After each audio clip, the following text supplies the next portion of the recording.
مجھے ایک درویش تھے، بہت بڑے پرانے وقت کے عالم تھے، انہوں نے مجھے ایک بات بتائی۔ وہاں دین پور شریف کی خانقاہ میں بیٹھا ہوا تھا، علیحدہ ایک جگہ کمرے میں کچھ اور احباب بھی تھے۔ مجھے کہنے لگے کہ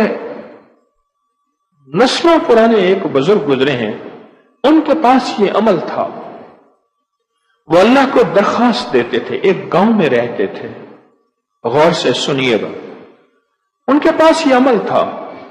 لوگ فریادیں لے کے آتے تھے، توجہ سے سنیے گا، لوگ فریادیں لے کے آتے تھے، حضرت میرا یہ کام تو کرا دیں، حضرت دعا فرما دیں، حضرت یہ میرا مسئلہ اٹکا ہوا ہے، یہ میرا مسئلہ پھنسا ہوا ہے، یہ میرا بیٹا نہیں، میری بیٹی کی شادی نہیں ہو رہی، یا قید سے خلاصی ہو جائے، یا میرا قرضہ اتر جائے، یا میرے مسائل حل ہو جائیں، یا مجھے زندگی کا سکھ سکون چین ملے۔ کہتے تھے اچھا فقیرو دعا کرے سا، دعا کرے سا، اچھا دعا کرے سا۔ اس وقت بھی دعا کرتے تھے، پھر رات کو کیا کرتے، ایک کاپی قلم لے لیتے اور یا اللہ لکھنا شروع کر دیتے اور کہتے اللہ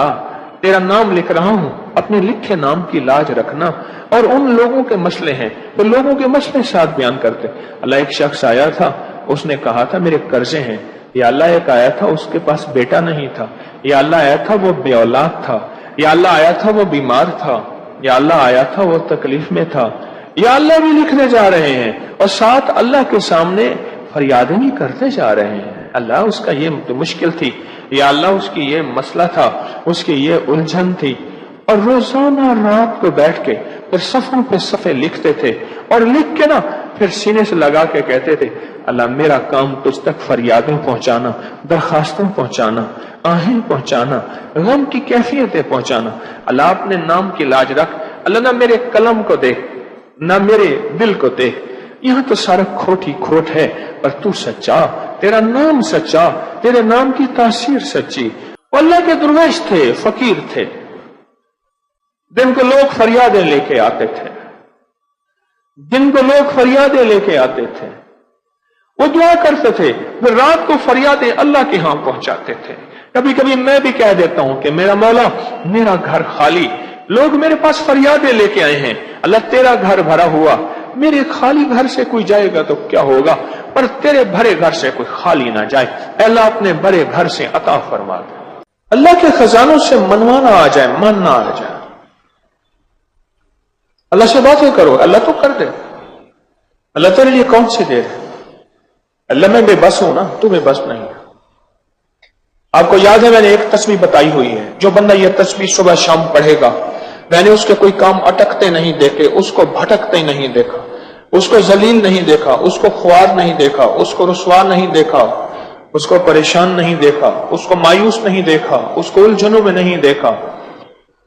اس کو برباد نہیں دیکھا، اگر برباد ہے تو شاد دیکھا، مایوس ہے تو خوشحال دیکھا، مقروض ہے تو ہرا بھرا دیکھا، مریض ہے تو صحت مند دیکھا، بھٹکا ہوا ہے تو اہدنا الصراط المستقیم کی راہیں پاتے دیکھا،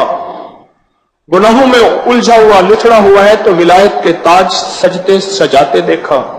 آپ کو یاد ہوگا میں نے ایک تسبیح بتائی تھی، میں نے کسی بھی مشکل میں، کسی بھی پریشانی میں، کسی بھی غم میں، کسی بھی دکھ میں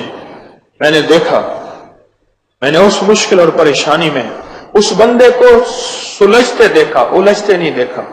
اور بندشوں اور حالات سے نکلتے دیکھا اس بندے کو۔ وہ ایک تسبیح تھی، وہ صرف ایک تسبیح تھی، وہ تسبیح تھی یا اللہ میں بے بس ہوں تو بے بس نہیں۔ آپ کو یاد ہے وہ صرف ایک تسبیح، ڈوب کے ایسے ڈوبے ایسے ٹوٹے جیسے ڈوبتے کو تنکے کا سہارا، ڈوبتا کہتے ہے مجھے کوئی بچا لے، اس وقت اس کی فریاد کیا ہوگی، اس وقت اس کی فریاد کیا ہوگی۔